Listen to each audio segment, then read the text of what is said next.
और इस बीच प्रधानमंत्री नरेंद्र मोदी कुछ कह रहे हैं, आपको सुनवाते हैं। धर्मेंद्र प्रधान जी, तोखन साहू जी, डॉक्टर सुकांता मजूमदार जी, हर्ष मल्होत्रा जी, दिल्ली के उपराज्यपाल विनय कुमार सक्सेना जी, संसद में मेरे सभी साथीगण, विधायकगण और मेरे प्यारे भाई और बहनों, आप सभी को साल 2025 की बहुत बहुत शुभकामनाएं।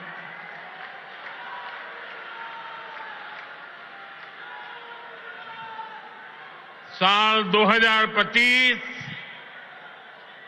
भारत के विकास के लिए अनेक नई संभावना लेकर आ रहा है। दुनिया की तीसरी बड़ी आर्थिक ताकत बनने की तरफ हमारी यात्रा इस वर्ष और तेज होने वाली है। आज भारत दुनिया में राजनीतिक और आर्थिक स्थिरता का प्रतीक बना है। साल 2025 में भारत की ये भूमिका और सशक्त होगी। ये वर्ष विश्व में भारत की अंतर्राष्ट्रीय छवि को और सशक्त करने का वर्ष होगा। ये वर्ष भारत को दुनिया का बड़ा मैन्युफैक्चरिंग हब बनाने का वर्ष होगा। ये वर्ष युवाओं को नए स्टार्टअप और एंटरप्रेन्योरशिप में तेजी से आगे बढ़ाने का वर्ष होगा। ये वर्ष कृषि क्षेत्र में नए कीर्तिमानों का वर्ष होगा। ये वर्ष विमेन लेड डेवलपमेंट के हमारे मंत्र को नई ऊंचाई देने का वर्ष होगा। ये वर्ष ईज ऑफ लिविंग बढ़ाने, क्वालिटी ऑफ लाइफ बढ़ाने का वर्ष होगा। आज का ये कार्यक्रम भी इसी संकल्प का एक हिस्सा है। साथियों, आज जिन परियोजनाओं का शिलान्यास और लोकार्पण हुआ है, उनमें गरीबों के घर हैं, स्कूल और कॉलेज से जुड़े प्रोजेक्ट्स हैं। मैं आप सभी को बहुत बहुत बधाई देता हूं। विशेष रूप से मैं उन साथियों को, उन माताओं बहनों को बधाई देता हूं जिनकी एक तरह से अब नई जिंदगी शुरू हो रही है। झुग्गी की जगह पक्का घर, किराए के घर की जगह अपना घर, ये नई शुरुआत ही तो है। जिनको ये घर मिले हैं, ये उनके स्वाभिमान का घर है, ये आत्मसम्मान का घर है। ये नई आशाओं, नए सपनों का घर है। मैं आप सभी की खुशियों में आपके उत्सव का हिस्सा बनने ही आज यहां आया हूं। और आज जब यहां आया हूं तो काफी पुरानी यादें ताजा होना बहुत स्वाभाविक है। आप में से शायद कुछ लोगों को पता होगा, जब आपातकाल का समय था, देश इंदिरा गांधी के तानाशाही रवैये के खिलाफ लड़ाई लड़ रहा था। इमरजेंसी के खिलाफ एक लड़ाई चल रही थी। उस समय मेरे जैसे बहुत साथी अंडरग्राउंड मूवमेंट का हिस्सा थे और उस समय ये अशोक विहार मेरा रहने का स्थान हुआ करता था।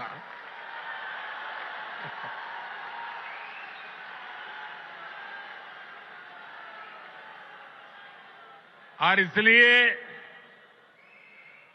आज अशोक विहार में आते ही बहुत सारी पुरानी यादें ताजा होना बहुत स्वाभाविक है।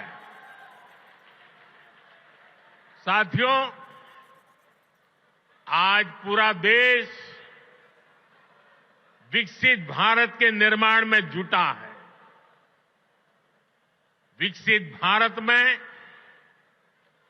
देश के हर नागरिक के पास पक्की छत हो, अच्छे घर हो, ये संकल्प लेकर हम काम कर रहे हैं। इस संकल्प की सिद्धि में दिल्ली का बहुत बड़ा रोल है। इसलिए भाजपा की केंद्र सरकार ने झुग्गियों की जगह पक्का घर बनाने का अभियान शुरू किया। 2 साल पहले भी मुझे कालकाजी एक्सटेंशन में झुग्गियों में रहने वाले भाई बहनों के लिए 3000 से अधिक घरों के शुभारंभ का अवसर मिला था। वो परिवार जिनकी अनेक पीढ़ियां सिर्फ झुग्गियों में ही रही, जिनके सामने कोई उम्मीद नहीं थी, वे पहली बार पक्के घरों में पहुंच रहे हैं। तब मैंने कहा था कि ये तो अभी शुरुआत है। आज यहां और 1500 घरों की चाबी लोगों को दी गई है। ये स्वाभिमान अपार्टमेंट्स गरीबों के स्वाभिमान को, उनकी गरिमा को बढ़ाने वाले हैं। थोड़ी देर पहले जब कुछ लाभार्थियों से मेरी बातचीत हुई तो मैं यही एहसास उनके भीतर देख रहा था। मैं नया उत्साह, नई ऊर्जा अनुभव कर रहा था। और वहां मुझे कुछ बालक बालिकाओं से भी मिलने का मौका मिला। ऐसा लग रहा था कि वह स्वाभिमान अपार्टमेंट की ऊंचाई जो है ना, उससे भी ऊंचे उनके सपने में देख रहा था।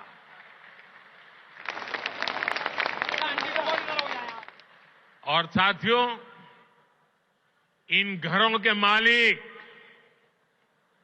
भले ही दिल्ली के अलग अलग लोग हों, लेकिन ये सब के सब मेरे परिवार के ही सदस्य हैं।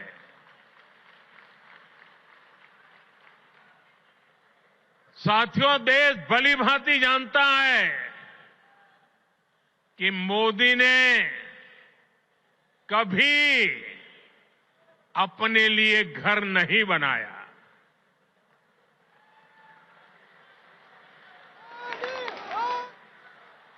लेकिन बीते 10 वर्षों में 4 करोड़ से अधिक गरीबों के घर उनका सपना पूरा किया है।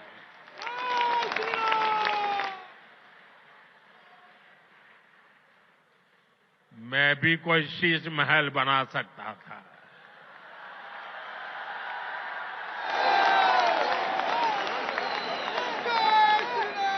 लेकिन मेरे लिए तो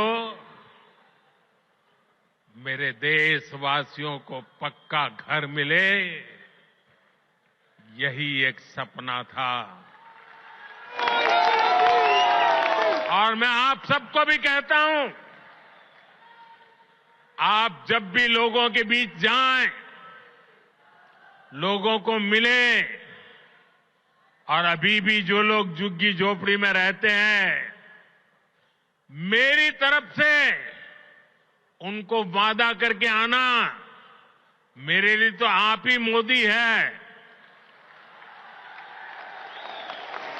वादा करके आना, आज नहीं तो कल उनके लिए पक्का घर बनेगा, उनको पक्का घर मिलेगा।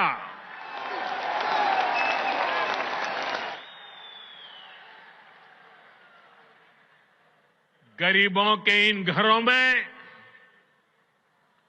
हर वो सुविधा है जो बेहतर जीवन जीने के लिए जरूरी है। यही तो गरीब का स्वाभिमान जगाता है, आत्मविश्वास बढ़ाता है, जो विकसित भारत की असली ऊर्जा है। और हम यहीं रुकने वाले नहीं हैं। अभी दिल्ली में करीब 3000 ऐसे ही और घरों के निर्माण का काम कुछ ही समय में पूरा होने वाला है। आने वाले समय में हजारों नए घर दिल्ली वासियों को मिलने वाले हैं। इस क्षेत्र में बहुत बड़ी संख्या में हमारे कर्मचारी भाई बहन रहते हैं। उनके जो आवास थे, वे भी काफी पुराने हो चुके थे। उनके लिए भी नए आवास बनाए जा रहे हैं। दिल्ली के अभूतपूर्व विस्तार को देखते हुए ही केंद्र सरकार रोहिणी और द्वारका सब सिटी के बाद अब नरेला सब सिटी के निर्माण को गति दे रही है। साथियों, विकसित भारत बनाने में बहुत बड़ी भूमिका हमारे शहरों की है। हमारे ये शहर ही जहां दूर दूर से लोग बड़े सपने लेकर आते हैं, पूरी ईमानदारी से उन सपनों को पूरा करने में जिंदगी खपा देते हैं। इसलिए केंद्र की भाजपा सरकार हमारे शहरों में रहने वाले हर परिवार को क्वालिटी लाइफ देने में जुटी है। हमारा प्रयास है कि गरीब हो या मिडिल क्लास, उसको अच्छा घर दिलाने में मदद मिले। जो नए नए लोग गांव से शहर आए हैं, उन्हें उचित किराए पर घर मिले। जो मध्यम वर्गीय परिवार है, मिडिल क्लास है, उसको भी अपना सपनों का घर पूरा करने के लिए सरकार पूरी मदद दे रही है। बीते एक दशक से कम लगातार ये काम निरंतर चल रहा है। बीते 10 वर्षों में प्रधानमंत्री आवास योजना शहरी, इसके तहत देश भर में 1 करोड़ से ज्यादा घर बने हैं। इसी योजना के तहत दिल्ली में भी करीब 30,000 नए घर बने हैं। साथियों, अब इस प्रयास को हमने और विस्तार देने की योजना शुरू की है। प्रधानमंत्री आवास योजना शहरी के अगले चरण में शहरी गरीबों के लिए 1 करोड़ नए घर बनने वाले हैं। इन घरों के लिए केंद्र की भाजपा सरकार ही मदद देने वाली है। साल में जिनकी आय 9 लाख रुपए से कम है, उन परिवारों को इस योजना का विशेष फायदा होगा। केंद्र सरकार मिडिल क्लास परिवारों को, मध्यम वर्ग परिवारों का घर का सपना पूरा करने के लिए होम लोन के ब्याज में बहुत बड़ी छूट दी रही है। वो पैसे सरकार दे रही है। साथियों, हर परिवार का सपना होता है तो उसके बच्चे अच्छे से पढ़ें, अच्छे से सीखें और अपने पैरों पर खड़े हो। देश में अच्छे स्कूल कॉलेज हो, यूनिवर्सिटीज हो, अच्छे प्रोफेशनल संस्थान हो, इस पर भाजपा सरकार द्वारा बहुत जोर दिया जा रहा है। हमें सिर्फ बच्चों को पढ़ाना ही नहीं है, बल्कि वर्तमान और भविष्य की जरूरतों के लिए नई पीढ़ी को तैयार भी करना है। नई नेशनल एजुकेशन पॉलिसी में इसी बात का ध्यान रखा गया है।